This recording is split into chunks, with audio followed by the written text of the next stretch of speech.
देशाच्या इतिहासामध्ये आजचा दिवस सुवर्ण अक्षराने लिहिला जाईल। संपूर्ण भारत देश राममय झालेला आहे। संपूर्ण महाराष्ट्रामध्ये आज एकट्या नागपूरमध्ये 6000 मंदिरामध्ये वेगवेगळ्या पद्धतीने रामोत्सव साजरा होतो आहे। महाराष्ट्रात 1.5 लाखाच्या वर मंदिरामध्ये रामोत्सवाची तयारी झालेली आहे। रात्री जर आपण गुगलवर बघाल तर महाराष्ट्रामध्ये दीप जे जळणार आहेत, जो दीपोत्सव होणार आहे तो कधीही न झालेला, म्हणजे इतिहासात कधी नोंद झाली नाही आणि पुढे होणार नाही इतका मोठा दीपोत्सव होणार आहे। कुऱ्हाडी महालक्ष्मीमध्ये सुद्धा 21,000 दिव्यांचा दीपोत्सव होणार आहे। काल चंद्रपूरमध्ये माननीय सुधीर मुनगंटीवारजी यांनी गिनीज बुक ऑफ रेकॉर्डमध्ये चंद्रपूरच्या दीपोत्सवाचं नाव आलं। आज महालक्ष्मी कोराडीमध्ये 6000 किलोचा राम हलवा, जो कधीही महाराष्ट्रात आणि देशामध्ये यापूर्वी राम हलवा आणि हनुमान कढई, ही हनुमान कढई आणि राम हलवा हा कधी या ठिकाणी याचा रेकॉर्ड नाही आहे।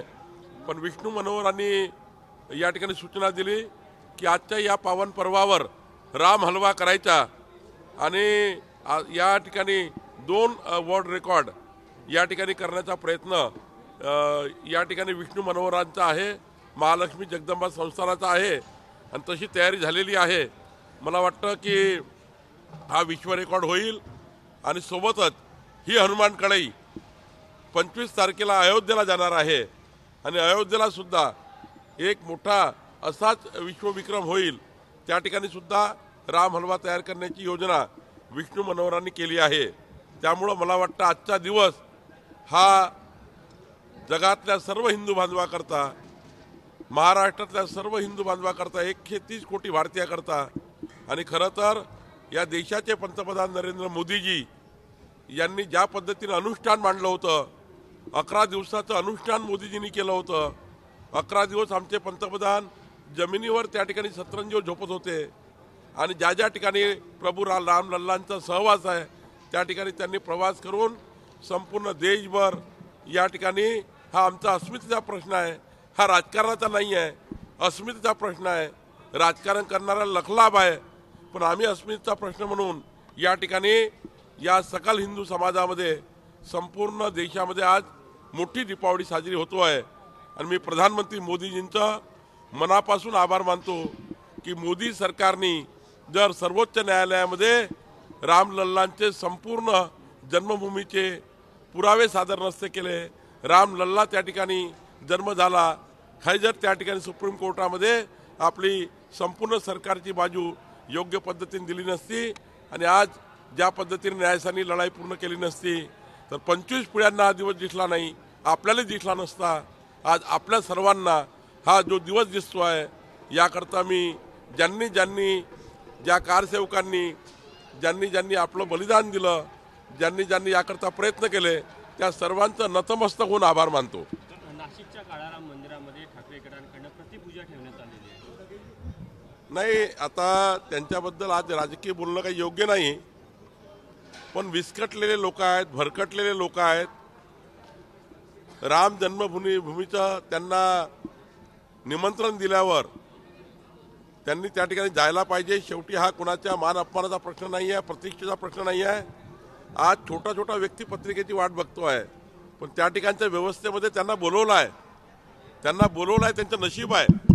उद्धव ठाकरेंना न्यासाने बोलवणं हे त्याच्या माणसाचं नशीब आहे। आजचा सोहळा जवळून बघण्याचा किती भाग्यशाली आहे आजचा दिवस की त्यांच्या नशिबात तो आला होता। पण मला वाटतं त्यांनी आपलं नशीबच थांबवलं आहे।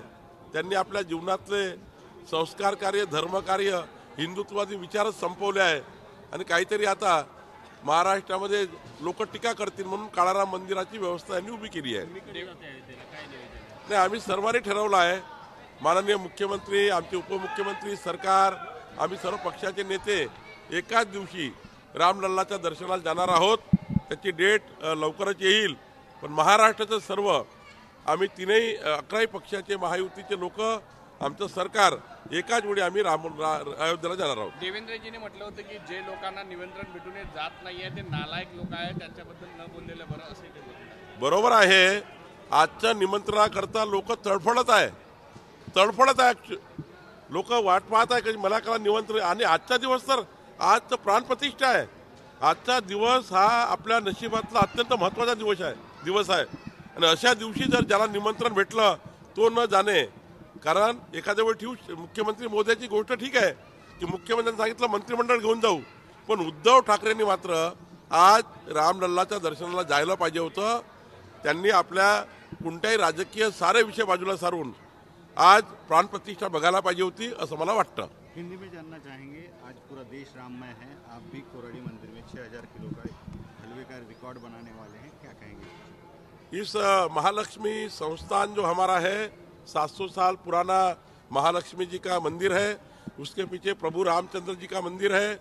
उसके बाजू में रामलल्ला के सारे जन्म से लेके राज्याभिषेक तक एक रामायणा कल्चरल सेंटर बनाया गया है, जहाँ पर माननीय महामहिम राष्ट्रपति जी ने उद्घाटन किया. यहाँ पर रामोत्सव और पूरी तैयारी हो चुकी है. 6000 किलो का हलवा या बनाने का विश्व विक्रम भी बनाने का हमने तय किया था. वो अभी राम हलवा चल रहा है. एक हनुमान कढ़ी बनाई गई है, उसमें 6000 किलो का राम हलवा यहाँ बनाने का हमारा प्रयास है. और मुझे लगता है ये राम हलवा जब बनेगा और पूरे नागपुर जिले में विदर्भ में जब जाएगा तो मुझे लगता है ये बहुत ही पुण्य का काम, ये बहुत ही आज के रामोत्सव के दिन आज जो जिस प्रकार से प्राण प्रतिष्ठा हो रही है इसके लिए बहुत ही महत्वपूर्ण दिन है. और आज देश के लिए, विश्व के लिए और हमारे सब के लिए सुवर्ण अक्षरों में लिखा जाएगा ऐसा दिन हमारे जीवन का आया हुआ है. हम सारे लोग ऐसा अच्छा आनंद से मना रहे हैं और सारी जनता खुद होकर, किसी को नहीं बताना पड़ रहा है. अकेले नागपुर में 6000 कार्यक्रम हो रहे हैं, महाराष्ट्र में 1.5 लाख कार्यक्रम हो रहे हैं. ये खुद लोग कर रहे हैं, किसी को बोलने की जरूरत नहीं है. हमारे राम भक्त रास्ते पे आ चुके हैं और रास्ते पे आकर हमारे युवा, हमारी महिलाएं पूरी ताकद से ये उत्साह मना रही है. देवेंद्रजींनी कारसेवक असल्याचं ट्विट काल केलं होतं, त्यामुळे ज्यांनी टीका केली त्यांना एक प्रकारे उत्तर मिळालेलं आहे. नाही, देवेंद्रजींचं आयुष्य हे निर्मळ आहे. त्यांनी आपल्या जीवनामध्ये संस्कार पाडलेले आहे. राम जन्मभूमीच्या आंदोलनामध्ये कारसेवक म्हणून त्यांनी आपलं त्या काळात तरी कधी वाटलं नाही, पण त्या वयात, बालवयातही त्यांनी आपली भूमिका त्या ठिकाणी धर्माची निभवली. या कारसेवेत त्यांचं मोठं योगदान आहे. आणि आता त्यांनी तो फोटो जो त्या काळाचा होता रेल्वे स्टेशनचा तो ट्विट केला. मी त्यांनी केलेल्या राम जन्मभूमीच्या योगदानाबद्दल, त्यावेळेच्या कारसेवेबद्दल, तेव्हाच्या राम जन्मभूमीच्या आंदोलनाच्या योगदानाबद्दल देवेंद्र फडणवीसांचं मी मनापासून आभार मानतो. त्यांचं अभिनंदन करतो की त्या वयात त्यांना वाटलं की रामलल्लाचा ज्या ठिकाणी जन्म झाला होता त्या ठिकाणी मंदिर बनावं. ही त्या वयात त्यांच्या मनात भूमिका आली आणि त्यांनी ती भूमिका वठवली आणि कारसेवेचा भाग झाले. आणि त्या ठिकाणी बाबरी मस्जिद पाळण्याकरता त्यांचा मोठा त्या ठिकाणी आपला रोल होता. तेही त्या ठिकाणी मोठ्या प्रमाणात त्यांनी आपली भूमिका बजावली आणि त्यांनी यापूर्वीच याबद्दल सांगितलं आहे. पण टीका करणारे टीका करत राहतील, त्यांना टीका करायचं काम आहे. पण देवेंद्रजी हे खऱ्या अर्थाने या धर्मकार्यात, या संस्कार कार्यात, या आध्यात्मिक कार्यात त्यांचा महत्त्वाचा रोल होता.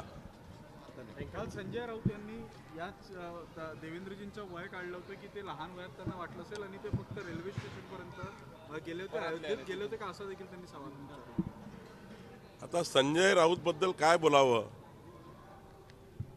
खोटं बोलण्याकरता किंवा खोटं रेटून बोलण्याकरता किंवा कुणावर व्यक्तिगत टीका करण्याकरता जगामध्ये एकट्याच माणसाला जन्म दिला, त्याचं नाव संजय राऊत आहे.